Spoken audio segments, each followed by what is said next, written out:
क्या आपको भी सपने में मरे हुए लोग दिखाई देते हैं?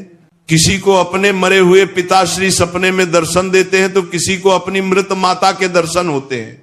शायद आपने भी सपने में मृत परिजनों को अवश्य देखा होगा, लेकिन सुबह उठने के बाद आप उस सपने को दुर्लक्ष्य कर देते हैं। क्या अपने मन में कभी ऐसा विचार आया कि आपको ऐसा सपना क्यों दिखाई दिया? इस सपने का अर्थ क्या हो सकता है? लेकिन क्या आप जानते हैं, सपने में मरे हुए परिजन दिखाई देने पर हमें महत्वपूर्ण संकेत भी मिलते हैं। सपने में मृत परिजन दिखाई देना कोई आम बात नहीं है। इसके पीछे गहरा रहस्य छिपा हुआ है, जिनका वर्णन हमारे पुराणों में किया गया है। तो चलिए आपको सुनाते हैं वह प्राचीन महान कथा। इस कथा को सुनने मात्र से ही पितरों की कृपा प्राप्त होती है। आइए सुनते हैं वह कथा। एक बार देवर्षि नारद यमराज से मिलने के लिए यमलोक जाते हैं। यमराज देवर्षि नारद का बड़े प्रेम से आदर एवं सत्कार करते हैं और उन्हें प्रणाम करते हुए पूछने लगते हैं, हे देवर्षि, यमपुरी में आपका स्वागत है। आपके दर्शन से आज मैं धन्य हुआ और आपके चरण पड़ने से यमपुरी की शोभा बढ़ गई है। इस प्रकार से यमराज के द्वारा स्वागत किए जाने पर देवर्षि नारद प्रसन्न होते हैं और यमराज को भी प्रणाम करते हैं और कहते हैं, हे मृत्यु के देवता यमराज, आपको भी मेरा प्रणाम है। आपके आदर सत्कार से हम अत्यंत प्रसन्न हुए। फिर यमराज नारद जी से कहते हैं, हे देवर्षि, आज आपका यमलोक में आने का क्या प्रयोजन है? अवश्य ही कोई महत्वपूर्ण कार्य अथवा कोई महत्वपूर्ण समाचार लेकर आप आए होंगे, या फिर हमसे कोई भूल तो नहीं हुई है। कृपया बताइए, मैं आपकी क्या सेवा कर सकता हूं? तब देवर्षि नारद कहते हैं, हे धर्मराज, आप तो मृत्यु के तथा न्याय के देवता हैं। आप तीनों लोकों के सभी जीवित और मृत प्राणियों का लेखा जोखा रखते हैं। आपको समस्त चराचर के भूत और भविष्य का भी ज्ञान है। इसीलिए मैं आपके पास कुछ शंका लेकर आया हूं, जिसे दूर करने की कृपा करें। फिर यमराज कहते हैं, हे देवर्षि, आप सत्य कहते हो। हम तीनों लोकों में निवास करने वाले सभी जीवित और मृत प्राणियों का लेखा जोखा अवश्य रखते हैं, किंतु आपके मन की बात जानना हमारे बस का नहीं है। आप तो तीनों लोकों की खबर रखते हैं। आप भगवान विष्णु के सबसे प्रिय भक्त हैं। आप समस्त शास्त्रों का भी ज्ञान रखते हैं। किंतु अगर आप मुझसे कुछ जानना चाहते हैं तो मैं अवश्य ही आपकी सहायता करूंगा। हे देवर्षि, आपकी जो भी शंका और प्रश्न है आप निसंकोच पूछ सकते हैं। मैं अपने सामर्थ्य के अनुसार उनका जवाब देने का प्रयास अवश्य ही करूंगा। देवर्षि नारद कहते हैं, हे यमराज, मैं पृथ्वी लोक का भ्रमण करके आया हूं। मैंने पिशाच, प्रेत, कुष्मांड, बेताल, चुड़ैल, पिशाचिनी आदि प्रकार की कई विचित्र चीजें देखी हैं जो जंगल में निवास करती हैं। इसके साथ ही मैंने देखा है, ये सभी दुष्ट शक्तियां मनुष्यों को परेशान करती हैं, उन्हें दुख देती है। इसका क्या कारण है? ये सभी बुरी शक्तियां मनुष्य को क्यों परेशान करती हैं? तथा मेरे मन में एक प्रश्न है कि मनुष्य कई बार सपने में अपने पूर्वजों को देखता है, तो इसका क्या अर्थ होता है? सपने में मरे हुए लोग दिखाई देने का क्या मतलब है? इससे मनुष्य को कौन से संकेत मिलते हैं? मैं समस्त मनुष्य जाति के कल्याण के लिए इन प्रश्नों के उत्तर जानने के लिए ही आपके पास आया हूं। नारद जी के प्रश्न सुनकर यमराज कहते हैं, हे देवर्षि, आपने समस्त मानव जाति के कल्याण के लिए उचित ही प्रश्न किया है। मैं आपको इन सभी प्रश्नों के उत्तर अवश्य देता हूं, किंतु उससे पहले मैं आपको एक अत्यंत पवित्र कथा सुनाता हूं। इस कथा में आपको सभी प्रश्नों के उत्तर मिल जाएंगे। आप इस कथा को ध्यान से अवश्य सुने। जो भी मनुष्य इस कथा का श्रवण करता है, मैं उसके 32 अपराध माफ करता हूं। तब नारद जी कहते हैं, हे धर्मराज, आप मुझे वह महान कथा सुनाइए, मैं इसे ध्यान से सुनूंगा। तो फिर यमराज देवर्षि नारद को यह महान कथा सुनाते हैं। तो चलिए आपको वह कथा सुनाते हैं। आप सभी इस कथा को ध्यान से सुनिए। एक समय की बात है, मध्य देश में एक अत्यंत शोभायमान नगरी थी, जहां पर एक सेठ अपने 4 भाइयों के साथ निवास करता था। उस सेठ का नाम धर्मन था। उसके 4 भाई सुमन, नंदन, विरोचन और विद्वान थे। सेठ और उसके सभी भाइयों का विवाह हो चुका था और सभी बड़े प्रेम के साथ एक दूसरे के साथ रहते थे। सेठ के पास किसी चीज की कोई कमी नहीं थी। वह और उसके भाई बहुत मेहनती थे और मिलजुल कर व्यापार और खेती करते थे। पूरे नगर में सेठ के जितना कोई धनवान नहीं था। ये सारी संपत्ति सेठ को उसके पूर्वजों से ही प्राप्त हुई थी। सेठ के पूर्वज महादानी और दयावान थे। वे सभी दान धर्म तथा अनेक प्रकार के यज्ञ हवन आदि धार्मिक कार्य किया करते थे। किंतु सेठ कंजूस स्वभाव का था और उसके अंदर पूर्वजों के लक्षण नहीं थे। सेठ ने दान धर्म करता और ना ही यज्ञ तथा हवन आदि कार्य करता था। सेठ ने धन तो बहुत इकट्ठा किया था, किंतु उसने कभी अपने धन का सदुपयोग नहीं किया। उसने कभी किसी को फूटी कौड़ी भी दान में नहीं दी और ना ही उसने कभी दूसरों को भोजन कराया। सेठ के पूर्वज तो मंदिरों में भंडारा दिया करते थे, गरीबों को वस्त्र तथा अन्न का दान किया करते थे, लेकिन सेठ ने अपने पूर्वजों का कभी अनुसरण नहीं किया। वह हमेशा ही धन कमाने में और धन का संचय करने में लगा रहता था, जिससे उसके पास बहुत सारी धन संपत्ति तो हो गई, लेकिन उसके पूर्वज उससे बहुत दुखी और नाराज हो गए। फिर पितृपक्ष आया। पितृपक्ष में सभी पूर्वज अपने पुत्रों के द्वारा श्राद्ध और तर्पण की अपेक्षा कर रहे थे, किंतु उनके किसी भी पुत्र ने अपने पूर्वजों के लिए श्राद्ध किया और ना ही तर्पण किया। उन्होंने ना दान धर्म किया और ना ही किसी भूखे प्राणी को भोजन कराया। अपने पुत्रों को ऐसी दुष्टता देखकर सभी पितृगण अत्यंत दुखी हुए। सेठ के पूर्वजों को अपने पुत्र का व्यवहार ठीक नहीं लगता था। इसी कारण से वह पितृलोक में भी दुखी ही रहा करते थे। धन कमाने के लालच में सेठ इतना उन्मत्त हो गया कि वह अपने पूर्वजों को भी भूल गया और उसने अपने पूर्वजों का श्राद्ध तथा तर्पण आदि कार्य करना भी बंद कर दिया, जिससे उसके पूर्वजों की आत्मा की तृप्ति नहीं होती थी। वे अपने पुत्र के ऐसे व्यवहार से दुखी रहने लगे। फिर एक दिन उस सेठ के पूर्वज चर्चा करते हैं।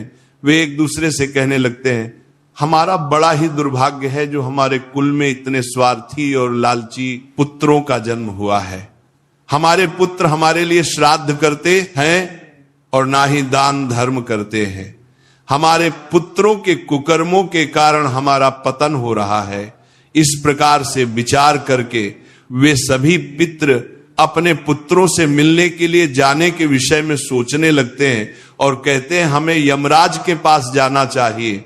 अब वे ही हमारी इस समस्या का समाधान कर सकते हैं। हम सभी यमराज के पास जाकर उनसे हमारे पुत्रों को मिलने के लिए जाने की अनुमति मांगेंगे। फिर सभी पितृगण आकाश मार्ग से उठते हुए पितृलोक से यमलोक में यमराज के पास जाते हैं। वहां पर जाकर वे सभी यमराज को नमस्कार करते हैं। पितृगणों को यमपुरी में आया हुआ देखकर यमराज भी उनका स्वागत करते हैं और उनके आने का कारण पूछते हैं। तब सभी पितृ हाथ जोड़कर अपना दुख बताने लगते हैं। वे सभी पितृ यमराज से कहते हैं, हे धर्मराज, हमारे पुत्रों की मति भ्रष्ट हो गई है। हमारे पुत्र न दान करते हैं और न श्राद्ध और तर्पण करते हैं।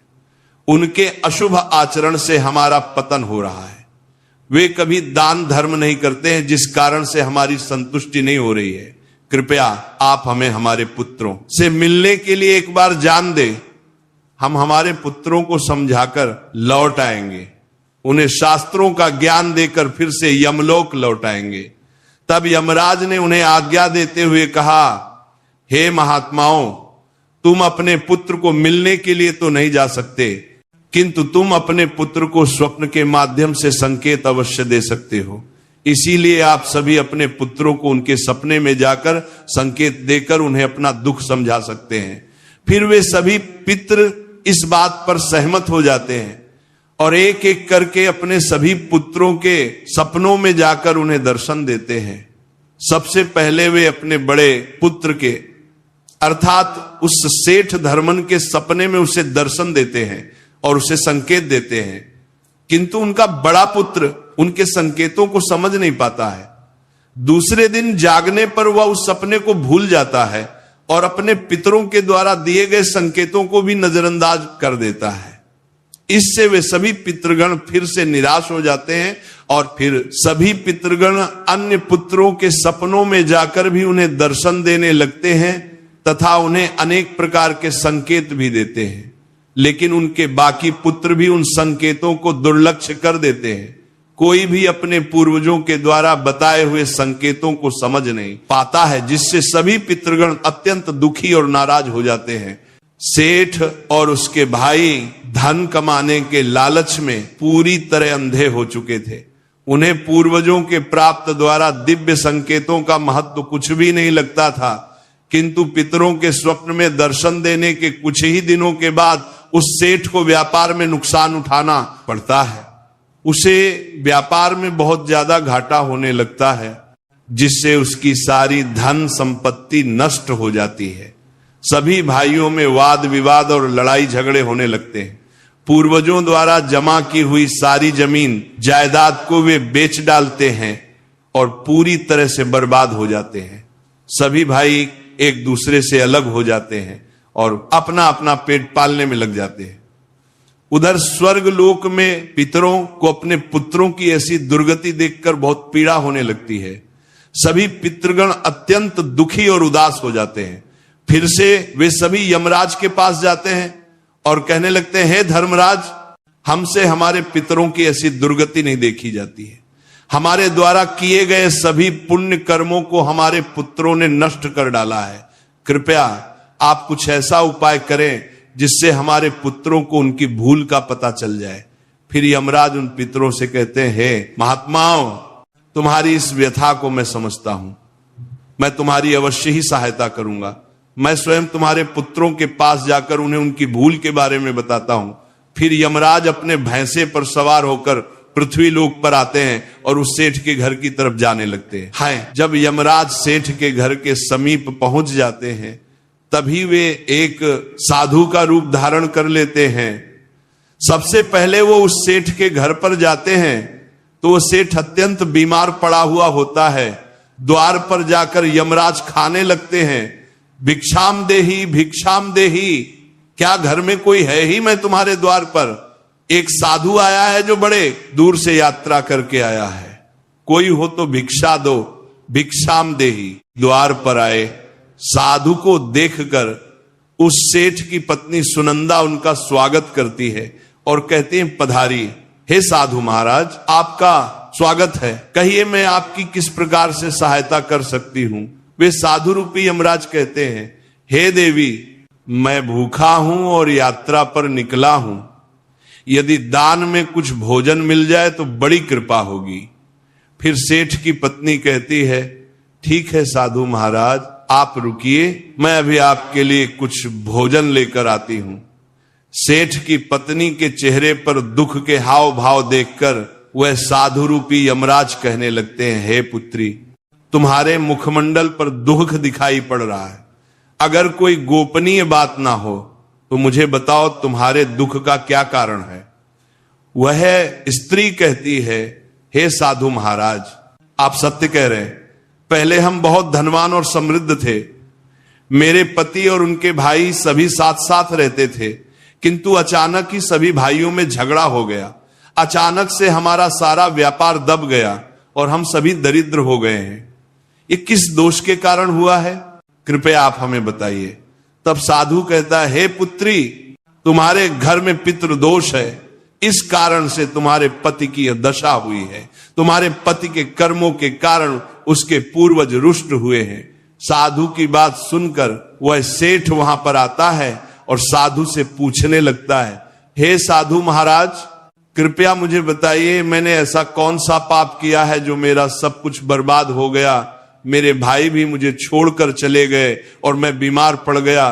तब वो साधु कहते, हे पुत्र, तुमने अपने पूर्वजों को नाराज किया है। तुम्हारे पूर्वजों ने जो संपत्ति और पुण्य अर्जित किया था उसे तुमने और तुम्हारे भाइयों ने नष्ट कर दिया। इसी कारण से तुम्हारी यह दुर्गति हुई है। तुम लोगों ने अपने पितरों का श्राद्ध नहीं किया, उनका तर्पण नहीं किया। इसी कारण से तुम्हारे सभी पूर्वज तुमसे रुष्ट हो गए हैं। तुम्हारे पूर्वजों ने सपने में आकर तुम्हें कई महत्वपूर्ण संकेत दिए थे, किंतु तुमने उन संकेतों को दुर्लक्ष्य कर दिया और अपने पूर्वजों को अपमानित किया है। यही कारण है कि तुम्हारा सारा वैभव नष्ट हो चुका है। इस प्रकार से उस साधु के द्वारा बताने पर उस सेठ को सब कुछ पता चल जाता है। उसे याद आता है कि उसके सपने में उसके पूर्वजों ने उसे दर्शन दिए थे। वह सेठ उस साधु से कहता है, हे साधु महात्मा, आप सत्य कह रहे हैं। हमारे पूर्वजों ने हमें सपने में दर्शन अवश्य दिए थे, किंतु हम उनके द्वारा दिए गए संकेतों को समझ नहीं पाए। कृपया आप मुझे सपने में पूर्वजों को देखने पर क्या संकेत मिलते हैं, इस बारे में बताइए। फिर वह साधु कहते हैं, हे पुत्र, अब तुम ध्यान से सुनो। मैं तुम्हें सपने में पूर्वज दिखाई देने पर मिलने वाले संकेतों के बारे में बताता हूं। साधु रूपी यमराज कहते हैं, पुत्र, यदि पितरों का उद्धार नहीं होता है तो वे प्रेत योनि में ही मृत्युलोक पर भटक रहे होते हैं। वे भूख प्यास से व्याकुल होकर अपने परिवारजनों के घर में प्रवेश करते हैं। सुनो वत्स, अब मैं तुम्हें उन सभी संकेतों के बारे में बताता हूं जो तुम्हें ध्यान में रखना चाहिए। यमराज ने साधु के वेश में सेठ को बताया, यदि तुम अपने सपने में अपने पूर्वजों को भूख और प्यास से व्याकुल देखते हो तो यह संकेत अत्यंत महत्वपूर्ण है। इसका तात्पर्य यह है कि तुम्हारे पितृ अभी भी प्रेत योनि में भटक रहे हैं। इसका कारण यह है कि उनके लिए उचित रूप से श्राद्ध कर्म और तर्पण नहीं किया गया है। वे अब भी अपने परिवार से आहार और जल की प्रतीक्षा कर रहे हैं। यह स्थिति तब उत्पन्न होती है जब पूर्वजों का तर्पण समय पर नहीं किया जाता या जब श्राद्ध की प्रक्रिया को पूरी श्रद्धा से नहीं निभाया जाता। तुम्हारे पूर्वज स्वप्न के माध्यम से अपनी पीड़ा व्यक्त कर रहे हैं ताकि तुम उनकी स्थिति को समझो और उनके लिए आवश्यक धार्मिक अनुष्ठान कर सको। इस समस्या का समाधान यही है कि अपने पितरों के लिए विधि पूर्वक श्राद्ध कर्म और तर्पण किया जाए। सेठ को और स्पष्ट करते हुए यमराज बोले, अगर तुम्हें अपने सपने में मृत पूर्वज जंजीरों में बंधे हुए दिखाई देते हैं तो यह अत्यंत चिंता का विषय है। यह संकेत इस बात का प्रतीक है कि तुम्हारे पितृ किसी बंधन में हैं और उन्हें मुक्ति नहीं मिल पाई है। यह स्थिति तब उत्पन्न होती है जब उनके श्राद्ध या तर्पण समय पर नहीं किए जाते या उनके लिए आवश्यक धार्मिक कृत्य अधूरे रहते हैं। यह दर्शाता है कि पितरों की मुक्ति में बाधाएं उत्पन्न हो रही हैं। इस समस्या का समाधान भी यही है कि तुम दान, श्राद्ध और तर्पण का आयोजन करो ताकि पितरों की आत्मा को शांति मिल सके और वे अपने बंधनों से मुक्त हो सके। यमराज ने गंभीरता से कहा, अगर तुम्हारे पूर्वज सपने में मैले और फटे पुराने वस्त्र पहने हुए दिखाई दें तो यह अत्यंत अशुभ संकेत है। ये इस बात का प्रतीक है कि तुम्हारे पितृ अत्यधिक दुखी और पीड़ित हैं। वे प्रेत योनि में भटक रहे हैं और उनकी आत्मा को शांति प्राप्त नहीं हो पा रही है।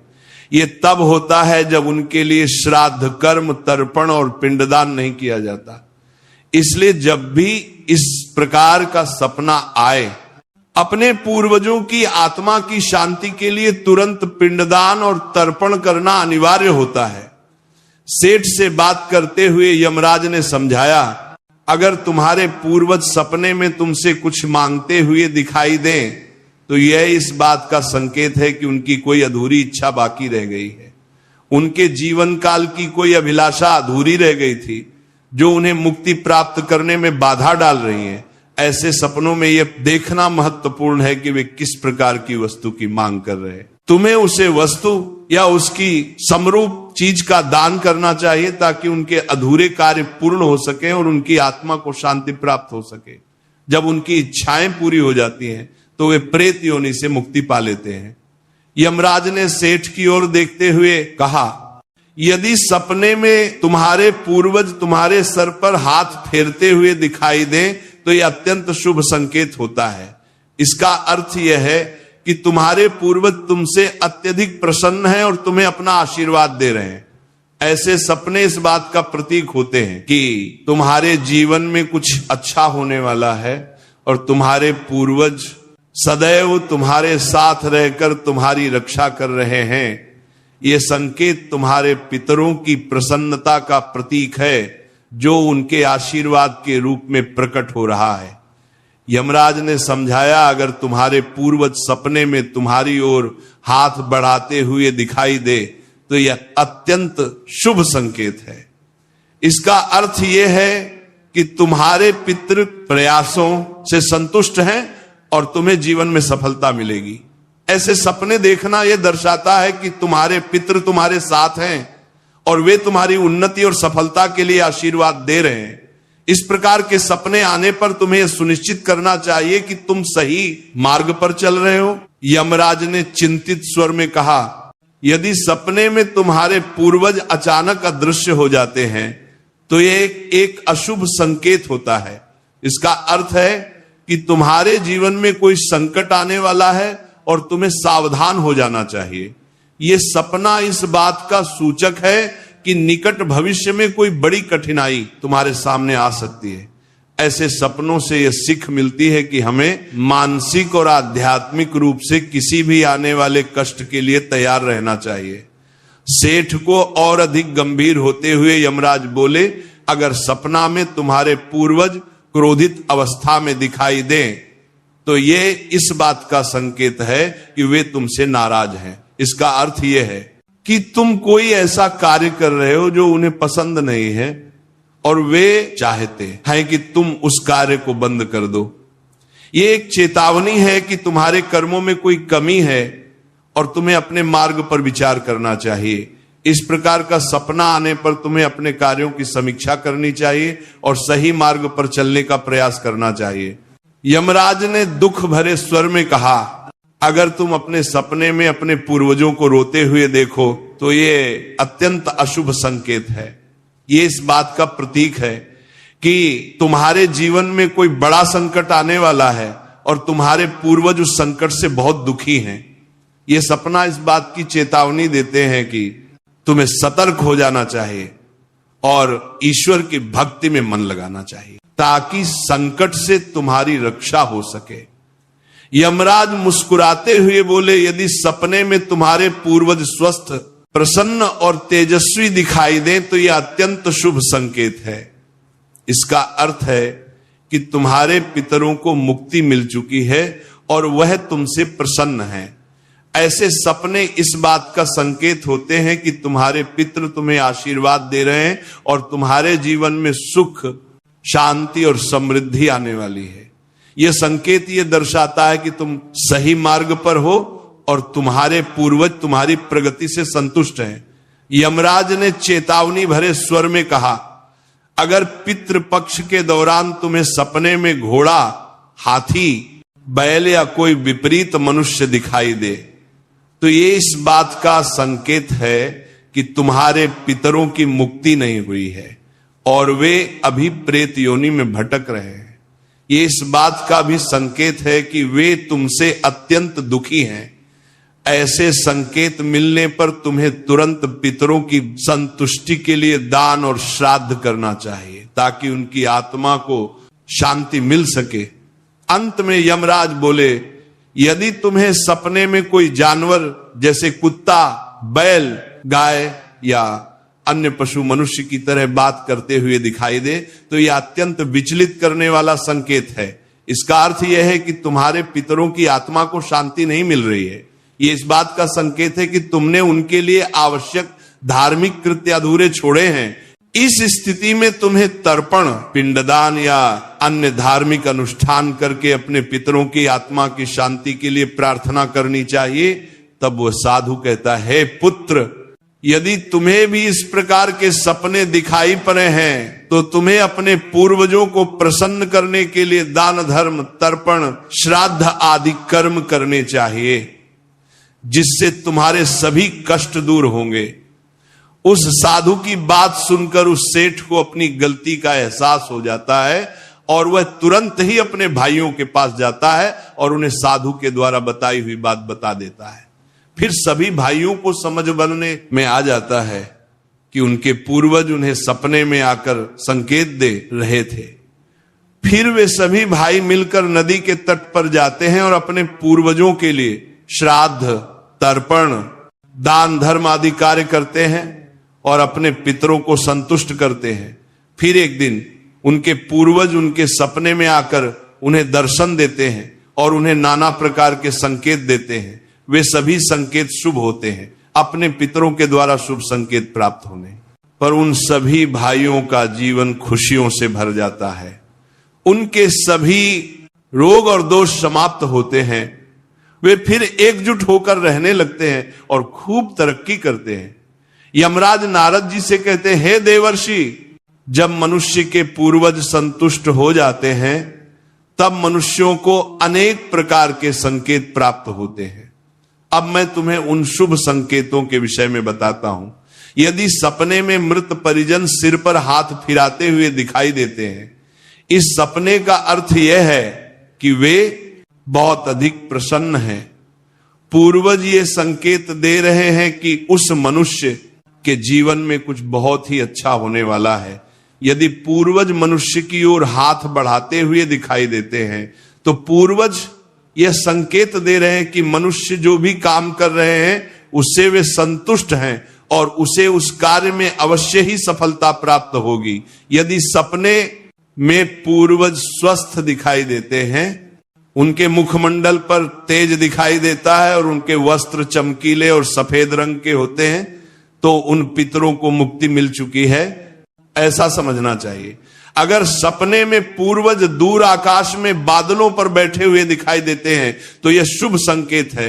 मनुष्य के पूर्वज अत्यंत प्रसन्न है और उसे आशीर्वाद दे रहे हैं। इस प्रकार से उन सभी भाइयों को पूर्वजों के द्वारा शुभ संकेत प्राप्त होते हैं और उनका खोया हुआ सारा धन और संपत्ति उन्हें वापस मिल जाते हैं और सभी भाई मिलजुल कर एक साथ रहने लगते हैं और सुख पूर्वक 100 वर्षों तक जीवन व्यतीत करके दिव्य विमान में बैठकर पितृलोक चले जाते हैं। तो इस प्रकार से यमराज ने देवर्षि नारद को पितरों के द्वारा